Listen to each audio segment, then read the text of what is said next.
जो second line है वो बहुत इंपॉर्टेंट है। उसने क्या लिखा है, accuracy can be measured up to 2%। किसकी एक्यूरेसी? वेलोसिटी की एक्यूरेसी 45 मीटर पर सेकेंड।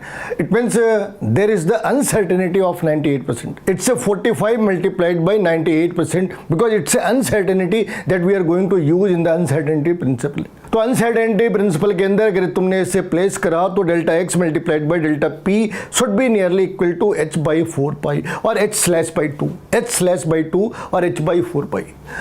तो यहाँ पे हमने वेलोसिटी 44.01 लेनी थी, क्योंकि वो वाली केस के अंदर हम क्या यूज़ करते हैं, अनसर्टेनिटी यूज़ करते हैं। नाम ही अनसर्टेनिटी प्रिंसिपल है, तो हमने एक्यूरेसी क्यों यूज़ करी, नहीं करनी थी।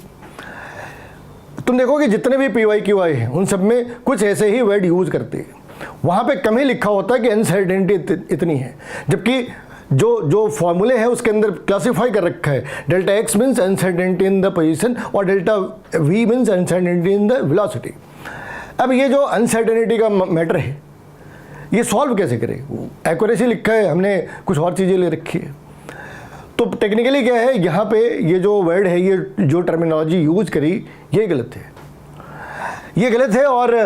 और लोगों ने कभी ऑब्जेक्ट करा नहीं, तो किसी ने इसे इंप्रूव करने की कोशिश नहीं करी। अब ये जैसे बेंजीन की IUPAC नेम भी बेंजीन है, मान लिया लोगों ने, वैसे ही ये भी मान लिया कि इस वाली केस में ये जो वर्ड यूज करे है ये सही है। जबकि फिजिक्स में एक्यूरेसी और एरर दोनों अपोजिट पोल्स है, एक्यूरेसी और एरर दोनों अपोजिट पोल है। तो एक्चुअली इसका मतलब क्या है? बोल रहे हैं कि अप टू 2% एक्यूरेसी है, मगर वो क्या मान रहे कि 45 की जो इसकी वेलोसिटी है इसमें एक्चुअली ±0.2% का एरर हो सकता है।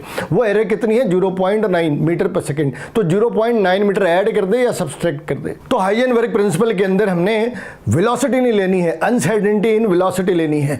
तो वहाँ पे हम ये एज्यूम करते हैं कि भाई इसमें अनसर्टेनिटी कितनी है, 45 तो फिक्स वैल्यू है, इसके ऊपर एरर के चांसेस कितने हैं? इसके ऊपर एरर के चांसेस 0.9 मीटर पर सेकेंड के हैं, तो इसलिए 0.9 मीटर पर सेकेंड लेते हैं। लेकिन अगर हम क्रूड सेंस के हिसाब से चले, अगर हमने क्रूड टर्मिनोलॉजी यूज करी, तो सारे आंसर गलत हो जाने हैं। या तो आपने टर्म गलत लिख रखे हैं या फिर सारे सॉल्यूशन गलत है। इसे हम बहुत सालों से यूज कर रहे हैं, इसलिए चलता है, कोई बात नहीं। मगर अगर फिजिक्स के पॉइंट ऑफ व्यू से देखो तो ऐसे कैसे हो सकता है?